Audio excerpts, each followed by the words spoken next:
ubyihore se ubundi introduction bitangira gute ngiye ndazwi nongewe don't challenge me nicyo ngusabye witeguye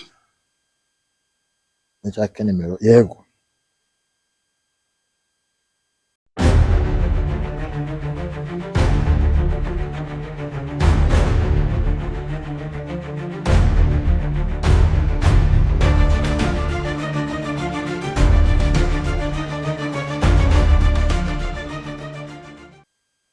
Right sana ni fresh cyane Kanoni ya yindi irazwi no Sobanukirwa TV ikiganiro cya kindi ya Sub Lifestyle umunyamakuru ni wa wundi umuhost ni wa wundi podcast the breakers abi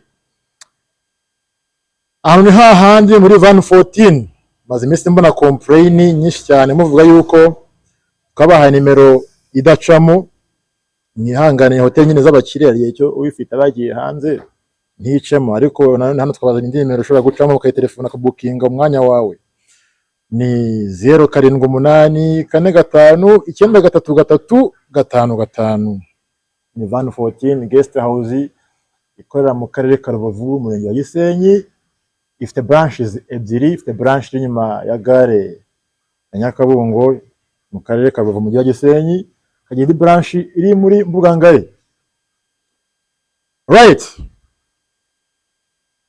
muri iyo guest house rero ikomeye irazwi no hari umuntu wadusanze muri kumera kuri screen zanyu ni mujine cameraman amajwi atameze neza mje muri mubaza n'amafoto amashusho ameze neza aza kumubereka mu kana karimbe amaze kubona footage kiwe kwashiye umuntu ariko kwerekana ko ngo yitonda cyane sinzi niba ari ukuri yitwa Latif turakwakira mu kiganiro murakoze cyane kwitonda cyane amahoro se ni amahoro ngomba kumanisha ino kwitonda nabyo biba bikenewe ngombwa niba twakiye rero turahera ubundi dore unamurebye gusama inkuru birangiye niba navuga ati dutahe mu kandi subscribe twatashye ko numva utangiye gukabya ntakabya ubundi rero umuntu ufite umugabo ntabwo kiyaza rero ko nyine bavuga ngo urabona ngo urasa gute sinshaka amahane ngo umuntu ufite iki umuntu ufite umutware okay nese umufite arahari wambaye impeta utabivugaho hazaho n'imiringa ihenze uyerya agaciro ariko iyo mpeta ushaka kubihenda icyo umuntu ko kiba kimeze kose ko kigura cyose nta kintu biba bitwaye mbese ko biba nyine nta byadanje nta biba birenze abakera n'umuntu abakera babaye niyo ngo twabaye oya abakene uko twabaye abakene kuri ababaye yego ariko tukiri aho ngaho ubundi kuba umuntu yambaye impeta bihuza gute no kuba ari proud y'umugabo avuga ngo kuba kuri n'impeta ntabwo proud y'umugabo ndatisezaniro ya ku mutima bihuza ute ko wambaye impeta no kuba ari proud y'umugabo wawe ibyo ntibahura cyangwa hamwe n'imirimbo yego abantu impeta babifata uburyo butandukanye kuri njyewe impeta ntago numva ko kuba ntayambaye bisobanura ko ntari proud y'umugabo wanjye impeta ni umutako babikora abantu babikora nka sembore bigaragara ko bashakanye ariko ntago ari cyo biba bisobanura ntabwo yambaye buriya nta mpeta yambaye uri proud y'umuntu biba biri ku mutima ibi ni ibimenyetso bidafite icyo byakwangiza uramutse utabyambaye oya ndavuga tubaye straight iyo mpeta ntabwo ari alliance wambaye oya ni imitako munyihanganire ni uko ngaho twabaye nyine banenze uko ambaye impeta yo mu rusengero oya ya alliance ni imitako nk'uko wakwambara iherena biriya utyo witatse nyine wirimbishije batatse cyane mbese ariko ntago ari byo bisobanura yuko mbese nta kintu utatse muri mfite ngo umugabo arahari ndamugendana ku mutima ariko ntago impeta ari cyo gisobanuro cyuko abandi bana ariko bape ni bande bafite abagore babagendana ku mutima ko cyangwa iyo mutashye basiga oya mbese nta kintu utatse rero nese utamugendanye ku mutima wagenda nta kintu utatse ufite biri imitako usibye zaho wambaye n'ahandi hantu wambaye ikintu cy'agaciro nanjye ubwanjye ndi uw'agaciro oya ibyo birasanzwe urumva nukureba ari kubireba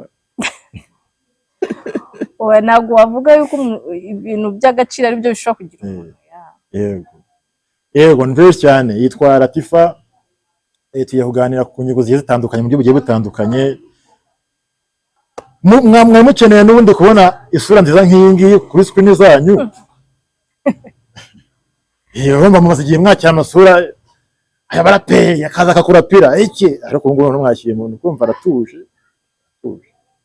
mu byakire gutyo rwose njye numiwe yego Latifa ubundi ni muntu ki twakiye kano kanya ni muntu ki ni umumama ni umukobwa dushaka background yawe aya amazina yombi uko ari abiri nzu witwa Akimana Latifa umunyamakuru mugenzi wanjye Latifa ni muntu ki umuntu mwakiriye amazina ye yahawe n'ababyeyi ni Mushimiyimana Latifa aba ari umumama ndetse n'umugabo n'abana bangahe abana batatu bose ku muntu umwe umukuru angana ate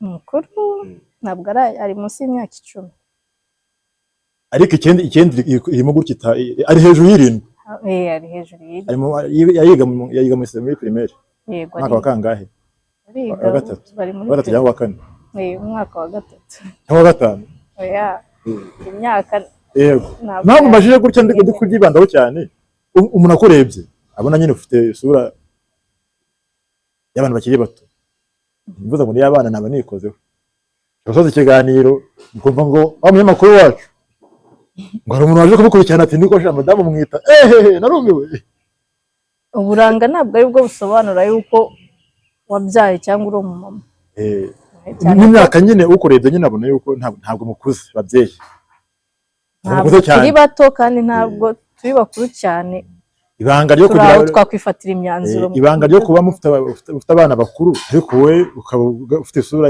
yerekana ko imyaka atari myinshi ni irihe cyangwa turi kwibeshya imyaka Nyagateke oya ndashimira Imana imyaka nuko ngaragara ningahe ndumva nta gapu yabayemo Imana yaramfashije imyaka ni ibanga kadukomeze imyaka bari ibanga ariko nta nubwo ibiteye isoni kuyivuga kuko ntabwo ibintu bidateye isoni sobera ningahe koko oya ntabwo ari ngombwa urumva ni ibanga rero cyangwa biteye isoni oya ntabwo iteye isoni proud yayo ntabwo habayemo ikintu cyo kugwingira ku buryo nakumva binteye ipfunwe oya utambera nka Jackie Jacob muzi uriya wakiye ibintu kuri YouTube bano umunyeshuri namwigije bwa Jackie namwigije kuri Kimironko namwigije nigeze ku mwarimu na secondaire i Kigali namwigije arabamaje mu myaka ingahe ngo ntabwo ndayivuga ngo ari hagati ya 22 na 23 nawe ntagira hagati ya 40 na 50 oya nk'umuntu mukuru nawe wagereranya angira birangoye pe urumva none ibintu mwihaye ntabwo mwihaye umuco wanyu mwiza dukunda ukwengera mwitwishyira ikintu umuntu afite n'imvi rwose ntubimenye ko nanjye n'insaza rwose nzashaka kunzanya n'amaka kagasapo kanyu yamukita kugira ngo se ugerageze guhisha imyaka cyangwa guhisha ubwambure bwanyu ku bagabo se ku bagabo ntaho biba bihuriye umugabo ntaho biba bihuriye yenda iyo uvuga ku gitsina gore none se umuntu afite uruhara yawe barureba kumbagiza isoni ntabwo barubaye ubwambure bwe buriya oya ibyo ni ibisanzwe ku kiremwa muntu yego iyo dusobanuraga muri make ufite abana batatu umuto angana ate umuto yarangije nursery ya gatatu agiye muri primaire muri primary muri babana bambaye amakanzu mugakora party mukana muri shoot nawe yarabarimo of course yarahari andi bana shabize neza nawe twebwe nta tuzi ngo nasari nibikishwe nawe ari muri bamwe babigiriyemo umugisha ari muri primaire kandi nawe kajya ku ishuri ntamenya ngo wagiye ku ishuri abantu bize nkanjye ndabasubije cyane oya nta n'uwo wabirenganyiriza ariko ni uko byakira ibaza ko bigeze umwana wo muri maternelle wasigaye yambara ikanzu graduating ukamukora n'ikirori. mbifata nka motivation ku mwana. Ako tukiraho ngo nabonye nawe ushaka ko kaminuza ejo bundi nabonye wa defense watinze wa defense. Oya, no umugabo wanjye wari wa defense, ariko bivuze yuko nanjye nagize umugisha wo kuba urugo rw'abanyamashuri hako rutoroshye. Mwese mwarize wagize umugisha. Ntabwo ari buri muntu wese ushobora kubishaka ngo abigereho bitewe wenda na minsi zitandukanye. Kuvuga ngo kugeza kwiga n'umugisha ese n'abantu bize kandi bitagiriye akamaro, nese ubwo uriho n'umugisha buriya. Ariko ntabwo nanone wabigereranya nk'uko wamugereranya nk'utarabikoze. Oya, baba batandukanye ngo twagize umugisha. N'umugisha rwose ntacyo yatumariye rwose. None se wicaye aho ngaho gute niba nta kintu yakumariye? Nkorera abandi nagashinga ndufika abandi bagiye bafindafina nenkenjira bakugiriye icyizere kubera ko wakoze iki? Buriya se ntacyo bagendeyeho. Oya, ntabwo atekadusha ko umuntu ufite amagambo nk'ayo gomboza uvuga pibaze kuvuga akavuga. Barahari benshi nuko batazoza bandangire. Barahari benshi bavuga ariko bandangire ikibazo ariko ntabwo nshaka yuko mu kazi banyirukana nanjye ngo banirukanishe. Yego. Gusa urasa neza, wambaye neza, urasa neza. Murakoze. Neza cyane rwose. Iyo ugiye kwambara ugendera kuki? Ufite ndamara amabara y'imikara, zahabu ku ntoki, telefone ifite amabara n'undi ya zahabu, ugendera kuki? Kwambara ntabwo mfite ukuntu navuga ngo hari icyo ngenderaho. Cyangombwa nuko mba nambaye. Urambe sasa wambaye ko nambaye bifite isuku kandi bimbereye. Ibaza nturamutse wambaye noneho bitekerejeho uti nambaye ibintu nibi. Oya, n'ubundi kwambara ntabwo ushobora kuvuga ngo urabifata gutyo, kuko uvuga ngo ntabwo wabitekerejeho wafata n'amakoma ukaba wayambara. Ndavuga nyine nk'uyu munsi uvuga uti gitondo kigaza mu kiganiro kanambara imyenda wagendeye kuki? Ubundi umukara, umwenda w'umukara ni favorite color yanjye. Ariko nibyo wamugana uko urumva nkunda rero umukara. Ahantu shininga, mu maso shininga, baranyica. Ndabica ntabwo ndongera. Ntabwo nongera rwose. Ntukabye. Yego, nawe mu limited sikabye. Ura no taravuga ati shambuze ngo iki. Bya bintu byanyu mwagiye mwose ndushaka yego. Mbese utekereza yuko umuntu w'umugore ufite umugabo ashobora kujya gukora ikintu umbaye kuri umuntu ufite umugabo kandi akunda, ushobora ko ashobora gufata umwanzuro wo gukora ikintu umugabo atabizi? Barahari bashobora kubikora ariko ntabwo wabibashimira. Ariko umugabo uri proud ye cyane, nkunda kubona akenshi umupostinga kenshi pe. Ahubwo nge bambaye mbona umupostinga avuga ati rero burashize imyaka nako amezi nka make yabakoze kuko buri yaracyamuharaye. Atungo kumva ngo bishatse kuvuga barasazanye. Gupostinga umuntu ntabwo bisobanura ko ushaka kuba umuharaye. Hano kare mwiza. Hari umugabo w'umuntu uba mubisi. Agenda mu bipe. Nta mugabo w'umuntu uba mubi kuko uba waramwihitiyemo, ntabwo baba baragupostinze. Twaramenye mwebwe. Gutese. Numvise yuko buranga umugabo ngo amwiza bitewe n'ikofi. Babyemera? N'umugore bwiza bwa rero ni ubutureba. Umugabo mwiza nuwo wakunze, ntabwo ari ufite amafaranga, ntabwo ari ufite uburanga bwiza. Ugendeye kuki? Umutima wawe waramushimye. Umushimye ugendeye kuki umutima wawe? Ufite amafaranga. Oya, ntabwo ikibazo ari amafaranga. Nese nta bantu tubona batayafite kandi bakundanye. Hari ababuze se ngo bandangire. Abantu rwose nabaha ikiganiro bakaba se kandi baba banyine. Uko bahereza ikiganiro bakatubwira ibanga bakoresheje ngo bakundane kandi bakene. Ibanga ry'abakundanye kuko rwose bwe mutubeshya pe. Ndabizi marakundana pe, ndabizi kumutana n'amafaranga. Ntabwo amafaranga ari rwo rukundo. Ko umuntu usa nkawe kuza akubeshya ngo ngakunda cyangwa undi muntu ngo abyitiranye, ntabwo ari cyo biba bishatse kuvuga. ariko namushimira cyane, urukundo ruri ukwarwo n'amafaranga ari ukwarwo. ariko namushimira cyane rwose pe, arakomenteninga. Ntabwo amusuhuza turi mu kiganiro kugira ngo bamumenye, avuga ati kuko pe mugabo niwe washatse. Aho ari hose, niba ari kunyumva, niba ari bundebe, ndamusuhuje kandi ndamukunda cyane, nawe arabizi. Nawe arabizi. Noneho abagukurikiye nyabarisha umutima babwira ati yitwa runaka. Oya ntabwo nabarisha umutima. Papa runaka wenda. Oya ntabwo ari ngombwa. Icyangombwa ni uko ashobora kubona ko umugore yamusuhuje kandi amuzirikana, amugendana aho agiye hose, ibyo biba bihagije. Nkunda kubona abantu bakundana bagira amazina bitana, wowe mwita akahe kazina kadasanzwe?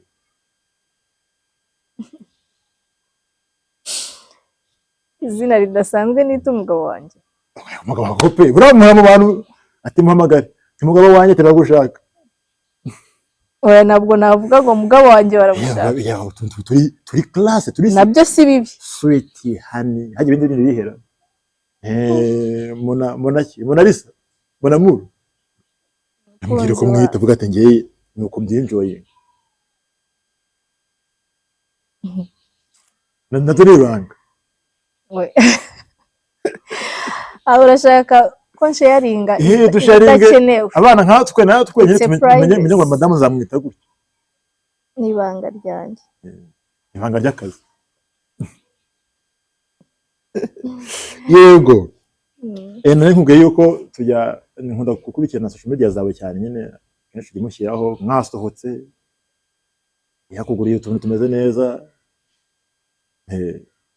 Ariko nareba akenshi amafoto yawe mbona adukurikira kubona neza, babona yuko usa neza. Yes, usa neza pe, usa neza kandi twabigushimira, usa neza. None ugakaza ukongera n'amafiltire ya Snapchat ya TikTok. Singese no ko bikoreshwa biriya bintu. Ni ibya TikTok cyangwa Snapchat. Ngo yishyire muri Snap. Byose barabikoresha. Ari amafoto kuri hino ukuntu wakeye pe. Ahantu hose ukasa n'uruhinja, umwana Latifa yavutse. None se ko ari byo baba barashyize mu telefone kandi tugomba kubikoresha. Nkambona muri minsi bisobanura ko uba wiyibagiwe wowe ubwawe wowe. Muri minsi urubyiruko rukunda gukoresha imbuga nkoranyambaga cyane mu social medias kandi akarugiraho influence.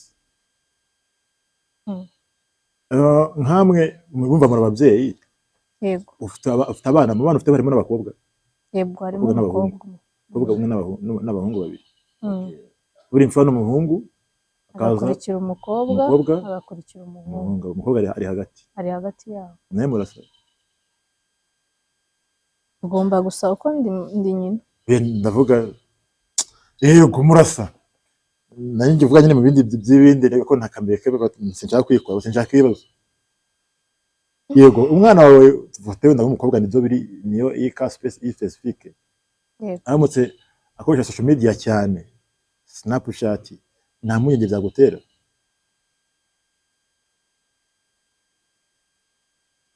Agerageza nyine ubona yabaye addicted kuri social medias. Ku Snap, TikTok, Instagram, nta munyenge runaka wagira. Impungenge nazigira bitewe n'ibyo yaba akoreraho. Nibihe byagutera impungenge? Aramutse ashobora kuba azikoresha yigaragaza nabi. Gute buriya kwigaragaza nabi gute njye simbyumva neza, biterwa n'uko abantu bemera. Oya kwigaragaza nese nk'umuntu umwana w'umukobwa ushobora gukoresha imbuga nkoranyambaga yigaragaza yambaye ubusa. Hano kubusa nako tagatinda buriya ubusa bitewe n'icyo wowe tubusa. N'icyo ngicyo. Nk'urugero nkamwe muri Islam. Ari kunywa inzoga. N'ibyo ngibyo ni ibintu urumva byantera ikibazo. Cyangwa yigaragaza. Ariko azikoresha ushobora kuba ayikoresha mu buryo bwa communication nk'uko baba barabiteganyije ko babishyiraho kugira ngo abantu boroherwe muri communication. Yego. Uravuze yuko amase yigaragaje yambaye nk'ubusa ntabwo byagushimisha neza gutera impungenge nabyo. kuri wowe ni iki wita ubusa kuba umwana w'umukobwa yambaye ubusa ni uwambaye ate? umuntu wambaye ubusa kuri njyewe. Ariko telefone ni iPhone ni Infinix? Oya, ariko irahenze ishobora kuba yamenyesha ni Samsung. sinzi ko mbonye inyuma hari amafoto inyuma abiri inyuma ariho kumva nshaka kureba se buriya ni ifoto yanjye n'iy'umugabo wanjye. kambaye umuremo menye mukunde nzamuferese terega nzamukwereka. ese ko muhisha nzamukwereka niba ushaka kumumenya ubwo tuzavugana mu kwezi. ndikubona n'amafaranga inyuma harimo n'amafaranga idolari. Yego hari idolari rimwe. Bitwereka neza turebe idolari turebe neza.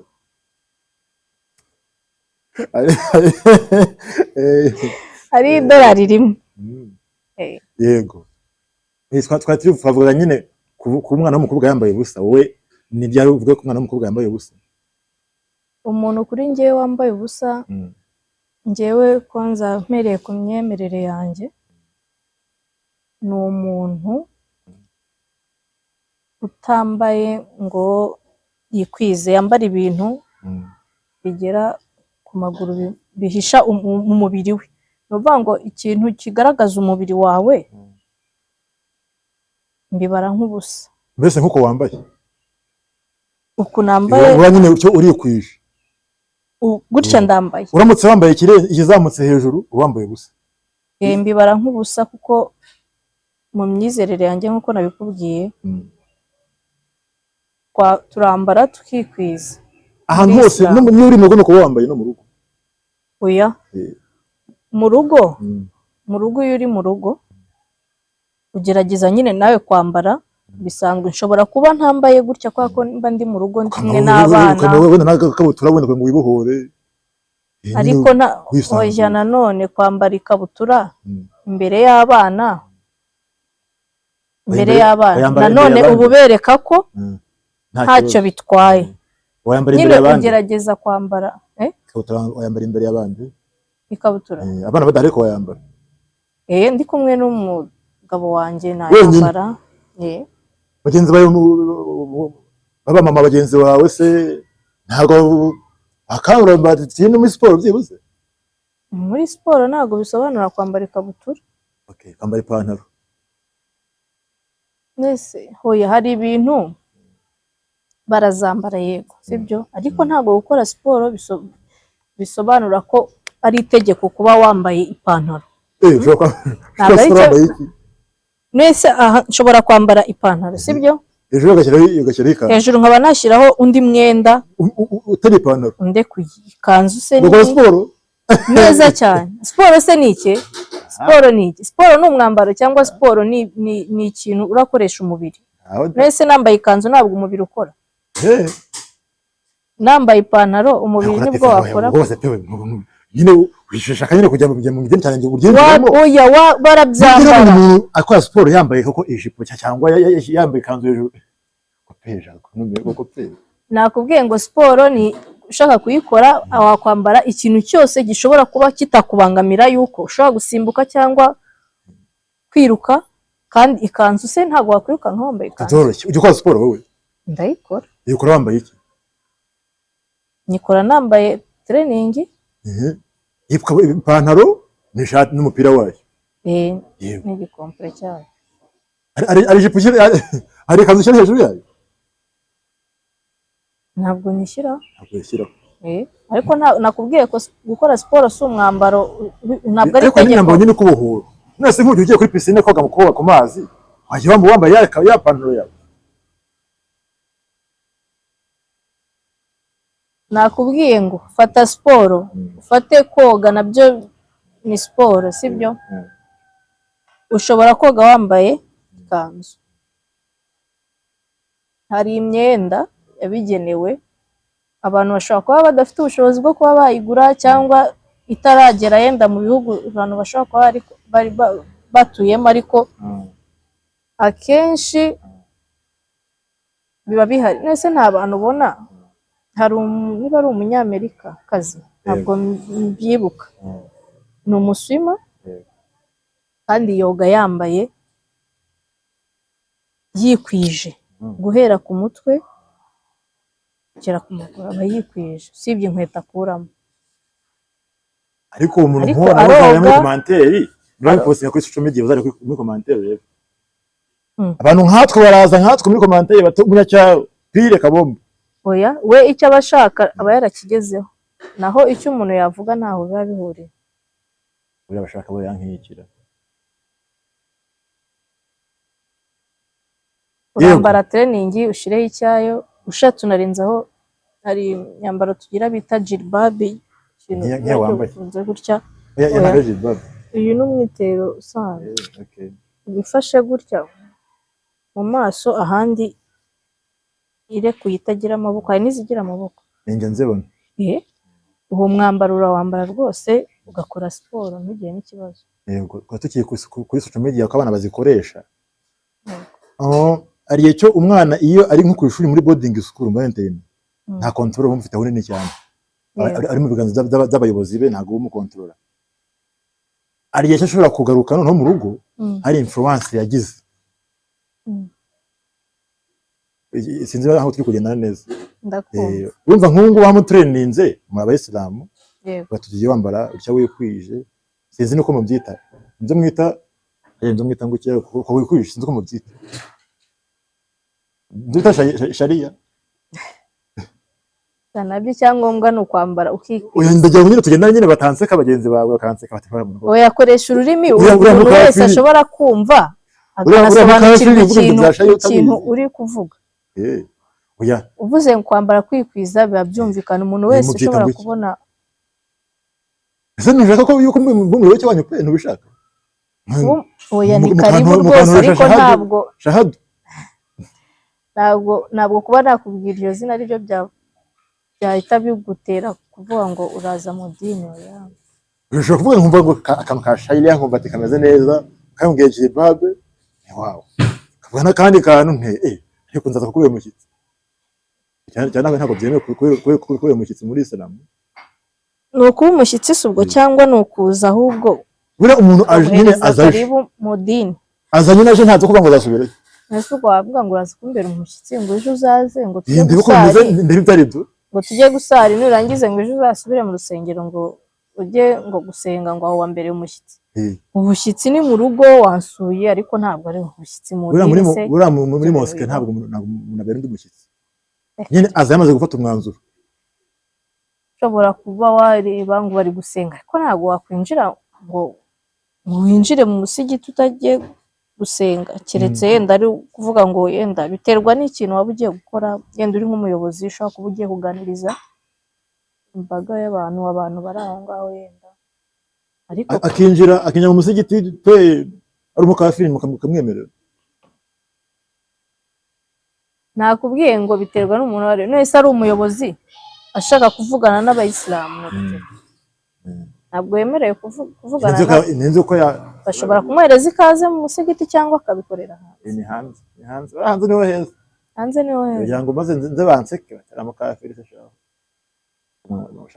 umukafiri nawe wagaruka ariko waza mu dini. Mwaransize rwose mbona mwaransize kabisa. Hagati yanjye namwe rwose n'intera ndende ukuntu muri abasirimu wowe n'abayisilamu intera yo ni ngombwa igomba kubamo. Mbese pe nyine baterwa rwose mukafite umwandikire tumweke ntakaze mirenge.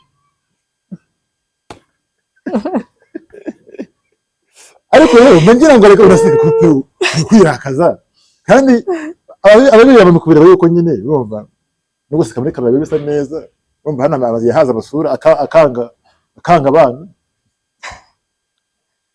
Oya ihangano y'utwana uri guseka byibose dose. Ndagerageza ariko none ntabwo naseka ubusa. Ntacyo basi njyewe nseka ko ngende ubusa. Seka njyewe. Urasekeje se ubwo ndasekeje. Cyaseka nanjye uraza guseka. Oya ntaho biba bihuriye. Yego ariko aka makeup kameze neza. Aka makeup gasa neza kabisa. Makeup ni fresh karasa neza aka makeup kawe. Ubwo hari makeup kari simple nyine nta bintu byinshi bishyizeho byama Irish. Nzi ko mubyita. Ntabwo nanjye nzi ko ya misatsi bashyira ku maso. ntabwo nzi ukuntu babyita ariko nzi ko bateraho kuri snap hari ukuntu hari application ukandaho bihita byizanaho. Sinzi ntabwo mbyitaho niba nabonye nawe ubikoresha simbizi. Ntabwo mbyitaho kubisoma. Yego. Sibura makeup buriya zijyamo uko iri simple iri compliqué. Njyewe ubwanjye ntabwo. Yego. Urumva twega aho iduka ryanyu rikorera muri mu mujyi hafi yo kwa Habibu. Umuryango urebana. Yego.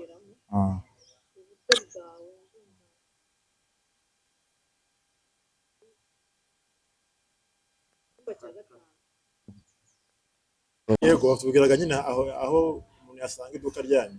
Ufite contact zaryo? Yego. WhatsApp cyangwa Instagram, TikTok kuko ukunda kuyikoresha na Snapchat. Snapchat y'iduka sha. WhatsApp irahari. Snapchat y'iduka. Yego, WhatsApp ni 078. Yego. 93 nta yindi platform mufite munyabasanga? Oya, WhatsApp niyo dukoresha cyane. Ingenzi ahandi baba bashaka kubinjirira. Iyo yonyine bihagije. Yego. Yego, twavuga nyine tuki kuri influence y'ama social media ku bana bacu. Kino gihe hakaba hano noneho isi y'aba digital hano kanya. Be digital umva n'umwana no kwishura igihe cyo wenda bashaka gukora research. Igihe cyo dutangiye guha abana access yo ku internet ntago byoza bakura mu ngeso mbi ku biba yarebe n'ibyo kwiriye kurebwa.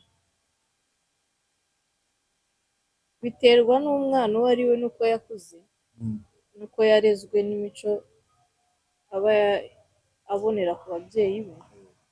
Ashobora kubireba akabifata nyine nk'ibintu ahuye nabyo biri aho ngaho ariko nta kintu na kimwe bishobora kumuhinduraho. Nkungiza ukuri umwana w'imyaka nk'icumi ariko scrolling abuye ku kantu nyine byateye. Arabireba akanabikurikiye. Arabireba n'ibyo akaba yareba n'ibikurikiye ariko ntabwo ari byo bisobanura ko byamuhindura. Ntabwo mbyemera.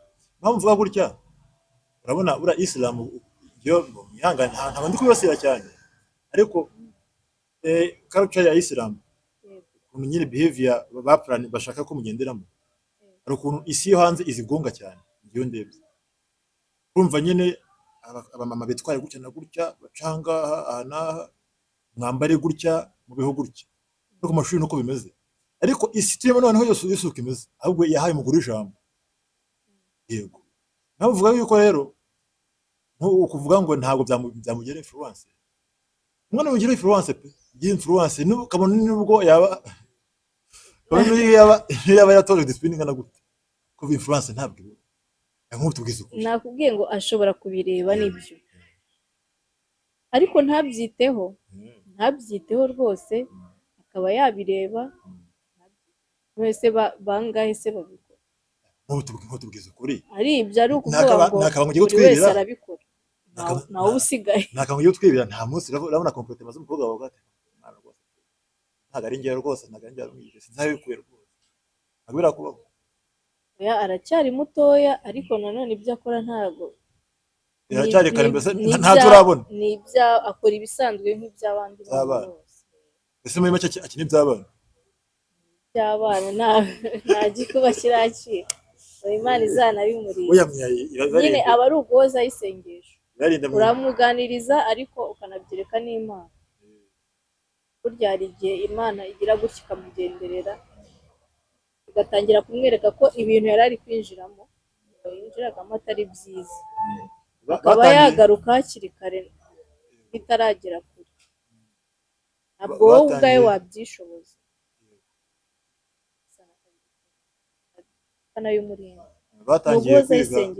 Batangiye kwiga Korowani bariga. Ese ubu umwana atangiye kwiga Korowani?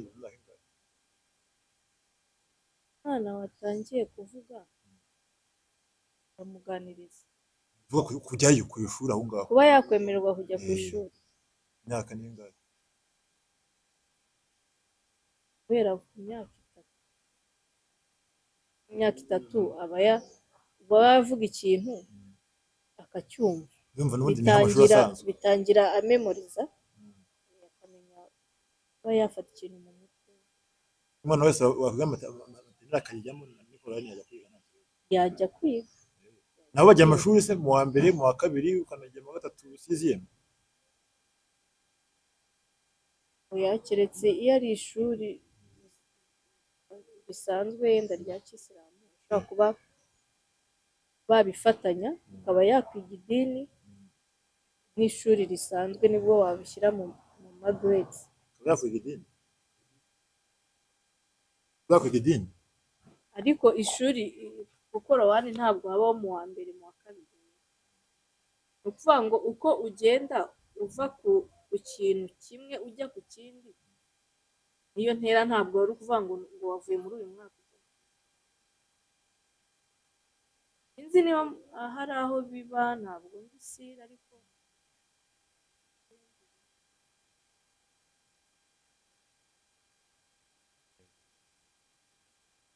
bariga ukamenya ngo ugeze kuri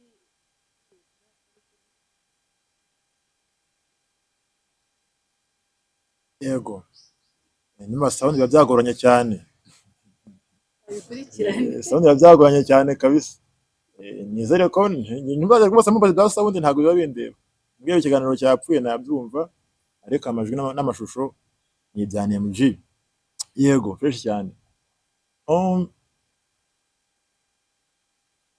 ari muri iyi minsi hari bimaze igihe mbona ku mashusho media bitrendinga cyane, bitrendinga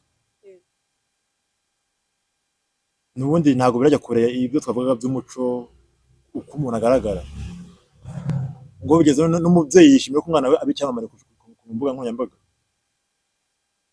Umwana waramutse akuza akagira amahitamo ye bwite, ati ngiye mpisemo ngiyewe kuba no bari kunyinjira mu musireye kwinyoya, agahitamo kuba umumodo. Zuko arose kuba bisa unamodora nako narumiye koko. Umuntu nzande ibyo bamudaringa ndamubwira yego agahitamo kuba umumodo. Wamushyigikira muri uwo mwanzuro yabafashe? umumodo se modo sobanura umumodo akajya mudaringa mbese nyine akayerekana imyenda kwerekana ka kantu navuze nyine kageze hejuru y'amavi. Imyenda yose naho ngaho ndagaruka nkubaza, imyenda yose berekana ni migufi, nta myenda miremire nyine atuvangira. Ashobora kuza yambaye nk'iyo yawe uyu munsi, biterwa n'imyemerere. Nakubwiye ngo umuntu niwe uhereza umurongo w'abantu ibintu bari bumukorere, babizi yuko ari umuyisilamukazi, ni ukuvuga ngo agomba kwerekana imyenda nyine umuhesha agaciro ijyanye n'imyemerere ye, itari yo kumwambika ubusa. ndavuga we akuza agahitamo aka kazi kavuga ati ngiyeho mpisemo yuko nzajya nkora akazi k'ubumodo, ngiye kuba umufashionista, njye nerekana ibyango ndetse nanabyambara imbere yuko nyine turi mu kazi. Ese hari umubyeyi uzashyigikiye umwana ngo nuko yakoze ibintu bibi akamushyigikira akamujya inyuma neza akamubwira ati ndi proud yawe, ibi n'ibi rwose ngewe ndi tayari? oya, umubyeyi washyigikira ibyo bintu, umwana yageze aho abikora, ubwo nyine umufata nk'umwana wakunaniye. Umwana uhisemo akazi akora akazamutunga muri make, abanatanya kunanirana muri make, ananiranye. Tandukanya akazi kazagutunga, sibyo? Akazi kagutunga no kunanirana. Nakubwiye ngo wabikora kakagutunga, kandi nta kintu na kimwe, nta muntu ushobora gukorera ngo gutunga urutoki avuga ati uriya ibintu akora ntabwo ari byiza. Nakubwiye ngo ashobora kuba umumodo kandi abizi ko ari umuyisilamukazi, bakamukorera imyenda ijyanye n'ukwemera kwe, ariko idacuruza ku isoko. Gute se hari umwenda se udacuruza? Urumva public igura imyenda nk'iyo yanyu ni public, ntabwo ari public igura imyenda amakabutura n'amabikini. Ashobora nayo kuyerekana kuko aba ari ubucuruzi, nayo yayerekana nta kibazo cyaba kirimo.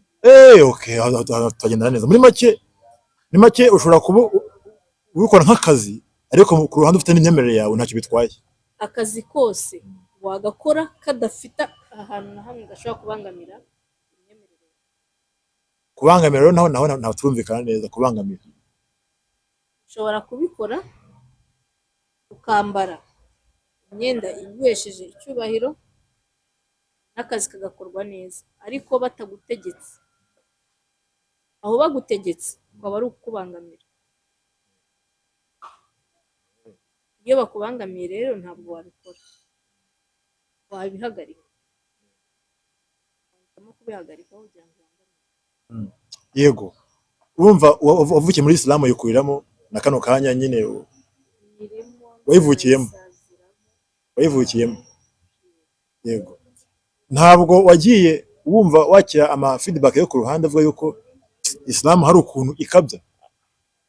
Ibyo birahari ku bantu benshi barabivuga. Bavuga nk'ibiki? Kwambara?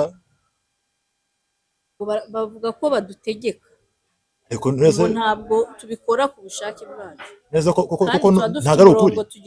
Tuba dufite umurongo tugendera. Nese buri wese wemera Bibiliya sibyo?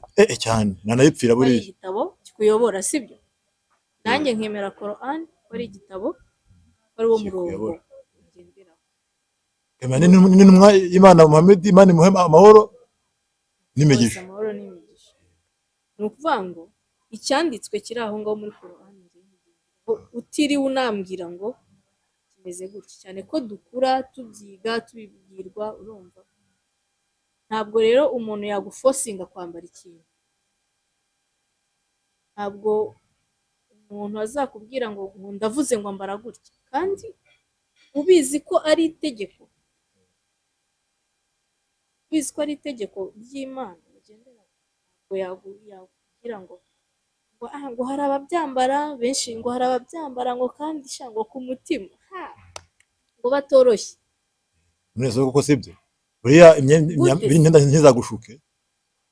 Nta bantu usuzi bambara bakikwiza kandi byarakomeye imbere, byarakomeye. Ntabwo biba byarakomereye mu mwenda, biba byarakomeye inyuma yawo. Umuntu niwe warabikomeje, ntabwo ari umwenda.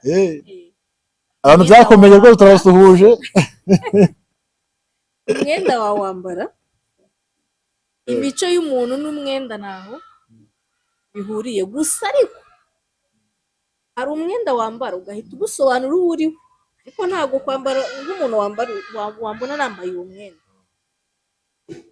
ntabwo yampuza n'ibibi. Ariko umuntu wambaye miniskati umuntu wese yamujajinga. Miniskati bane iki ko batazi Icyongereza? Umuntu wambaye ijipo ngufi. Sinzi ukuntu bivuga kirimo yanyayo. Miniskati ni bayita mini, yego, cyangwa ngo ngire barimbuka. Ayo soko bayita abarimbura bande se? Abayireba.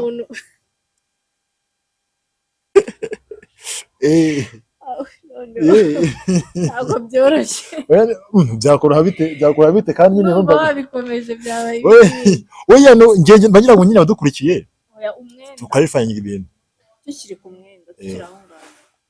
Umwenda wambaye ubaye ukugaragaza umubiri, umuntu yemerewe kuvugaho ibyo ashaka. Nese Latifa nkuciye mu ijambo, wize primaire, wize primaire, biga secondaire, biga na kaminuza, kandi bura ngo wize no hanze niko numvise. Ibyo wumvise ntabwo biri kure. Ariko zikubye bikomeye pe, ko ndakomeye. Urumva n'umuntu wagiye hanze y'u Rwanda, wigiye hanze y'u Rwanda imyaka ingahe? Gitangaza kirimo. Ishuri riri ahantu hose, wakwiga aho ushaka. Ko nyese ku Kinyenye nize ku Mubano.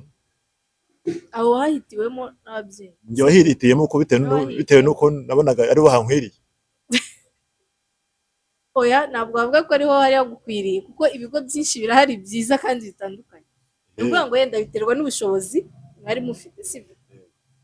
Yego, ntacyo amashuri ntabwo ushaka.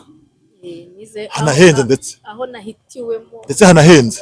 Aho nahitiwemo n'umugabo wanjye, kuko nize kaminuza ngo nize aho nahitiwemo. Ngaho da, mujye mumbwira namwe. Undi mugabo amwishyura kaminuza, aho no kumugurikira habyabaye ikibazo. Nzaba ndeba. Ashaka abantu nk'uko ujye ubwibwira nk'abantu.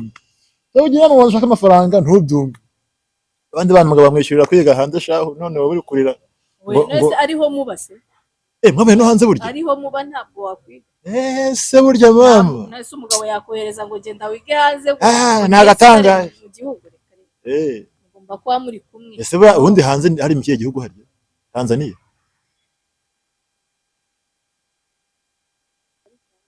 ni hehe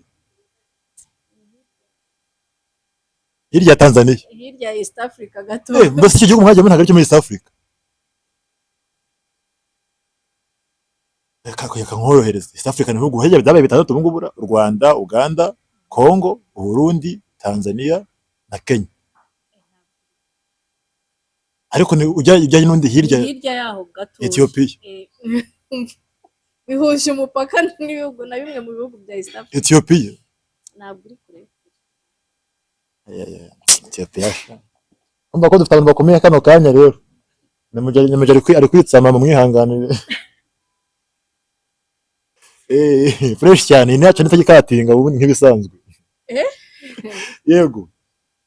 yego warize bavuga ko bavuga ngo don't judge a book by its cover ntugacire urubanza igitabo ukurikije ibiri inyuma bava ku myambarire byamaze kumva aho ngiye kwerekeza ndakumva yamaze kubyumva ngiye kuvuga ngo uranze nagize ugiye kuvuga ngo uranze bati none ndapfuye nutaravuga ati niko uriya muntu aguhaye ikiganiro ubundi ngo umuzi asobanura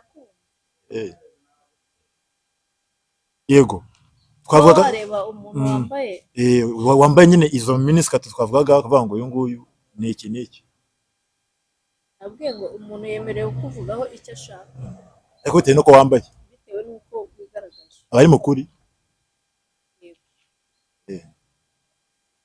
kundi nyine babantu batuvugaho nyine nabo bafite shingiro mwiyeretse aragufata uko abishaka yego nuko hari n'uwakubona akabona ntacyo bitwaye yego tugana ku musozo muri iyi minsi ari inkundura y'intambara hirya no hino ku isi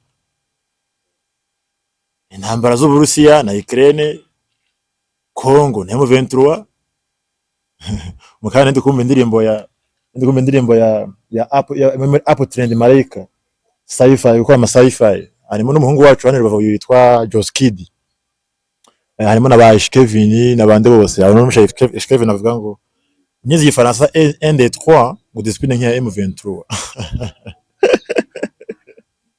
yego aho muzo namba ziri ko bayikoye n'intambara ya Israel na Iraq Irani igihugu cy'abasilamu yego se igihugu cy'abayisilamu numva bagira ngo bita abashiya abashiya hamwe n'abaki urashaka kubijya deep se ngira ngo nyine nzoroshye muri make nshaka kugira ngo muri make duganira nande kurumvishe ngo haba toroshye dore kubyonyine ko mu kafiri nkagera imbere yawe kubera icyaha gikomeye cyane uwo murango urumuki abashiya ngo abashiya n'aba genda umuyisilamu yego bindi uri muri ivuna yego nta kibazo ariko nta kibazo ndabyumva ariko abakurikira amakuru bavuga yuko iyi ntambara ishobora kwaguka ikaba yagera noneho no mu madini kurusha uko yaba ari intambara y'iri politiki nawe niko byemera bana ibiturinde intambara ntabwo wavuga ngo mu mboni zawe babona gute mu mboni zanjye intambara yitwa ko ari intambara ni ikibazo kandi intambara irasenya ntabwo yubaka abatuye isi rero kwa ko tuba dutema ibihugu bishobora kutugiraho ingaruka mbi z'intambara zo zanabikemura yego kandi navuga ngo don't judge a book by its cover umaze igihe wumva bavuga ngo imitwe y'intagondwa Al-Shabaab, Al-Qaeda, Boko Haram n'indi itandukanye akenshi bakavuga ngo imitwe y'intagondwa igenda ku mahame ya Kiyisilamu niyo message watanga ku bantu bagukurikiye bafata Isilamu mu isura itariyo bataba bari intagondwa ye ikintu nabivugaho ntibagafate ikintu umuntu yakoze bakitirire idini akomokamo, cyane ko ibintu nka biriya yewe mbifata nk'uburyo bw'ikisi, bifata nka politiki, ni uguharabika none se tutagiye kure hano hera ku bantu mubana nawe urimo nanjye ndimo, niyihe ntagondwa ushobora kuba warabonye aha ni mu Rwanda nyine uzumva kuri televiziyo ni mu Rwanda nyine ibyo ngo ifi yigirira mu mazi ntabwo ibyo yigira ku ipanu abo ibyo bakora ibyo babikorera iwabo kumaze iminsi umva imyigaragambyo muri Kenya ubibona gutyo nuko nawe ubyumva nawe akabyumva gutyo. Ibyo ni ibintu byo guharabika bitewe n'inyungu abantu bashaka, urumva mu bihugu nka biriya nawe ukuntu ubibona ntabwo idini ya Isilamu bayikunda, niyo mpamvu bagomba rero kuyangisha yego n'abantu benshi kugira ngo berekane ko turi babi kandi atari ko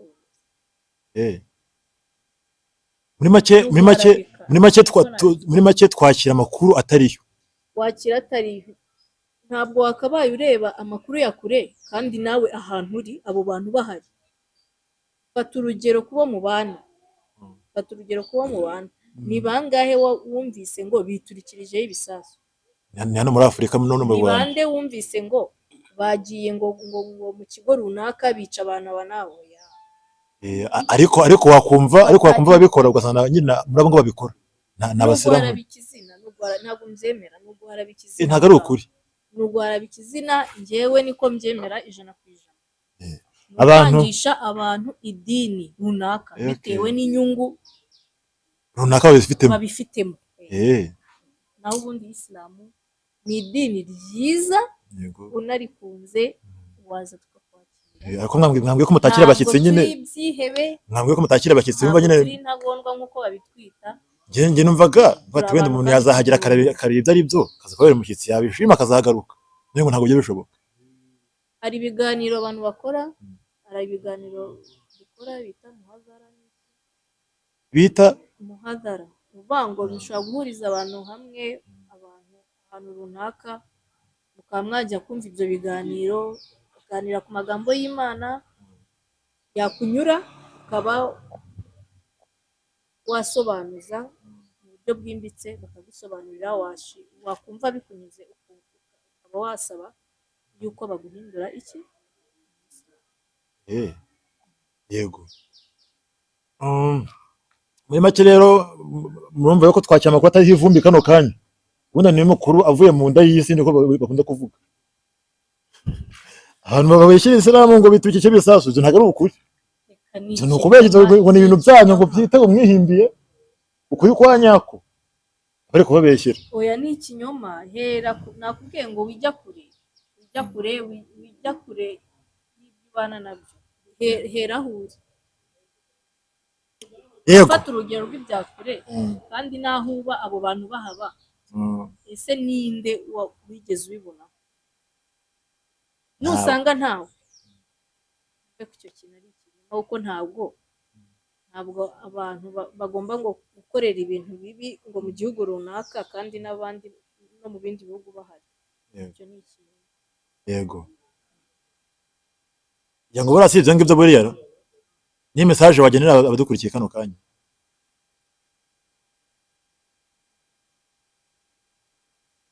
Kutubyoroshye. Ni message wagenera ubusore bw'ubuhehesi kano kanya. Ubwo surabuzi ko ubwita ubusore.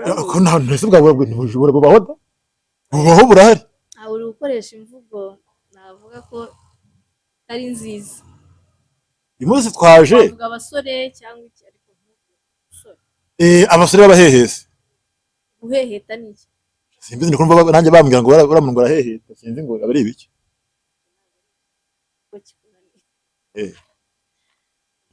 imvugo z'imihanda kandi hari utabimenye ntacyo ibyo nk'uko nihe nanjye nagusobanuriye nuhe butumwa wagenera abantu badukurikiye badashobotse mu myitwarire.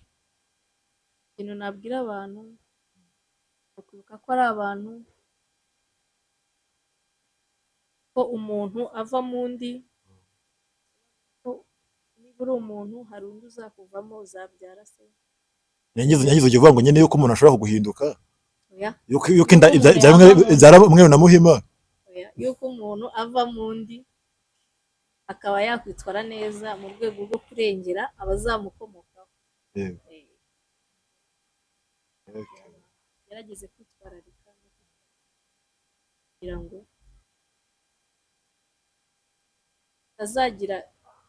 tutazaba inkomoko yo kuba twaravuzweho n'ibintu bibi. Yego. Ngo nyuma y'ubu buzima hari ubundi. Yego. Tugomba kwibuka ko hari urupfu. Niko tuzanyuramo, nako muzanyuramo. Njye ntabwo nzapfa njyewe. Nanjye ntabwo nzapfa, ahubwo njye nzahindurwa njyewe banyine kunezera. Njye sinzapfa ko nzahindurwa. Kizapfa. Bagihambe.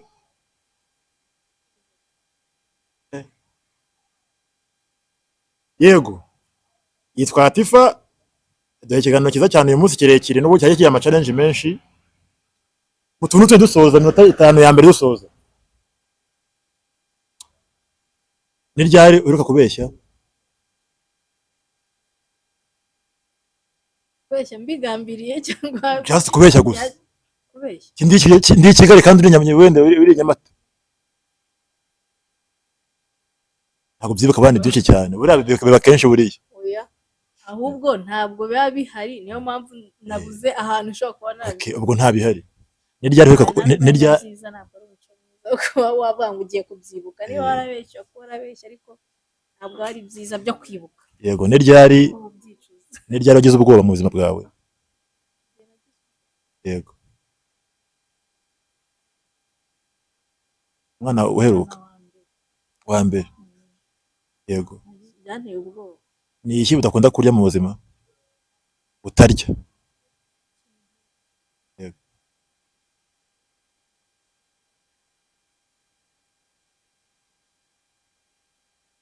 Ntabwo nkunda, hari ubwoko bw'inyama ntakunda. Za zindi tuziranyeho mudakunda mwebwe. Yego.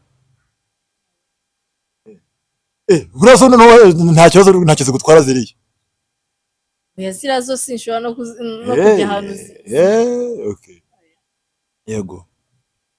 Ntabwo nkunda inyama. Ndabyumva, umusirimu nyine izindi ziba zihenze z'urukwavu n'izurya, iz'amafi, iz'inkoko. Oya, utagiye kure nkunda.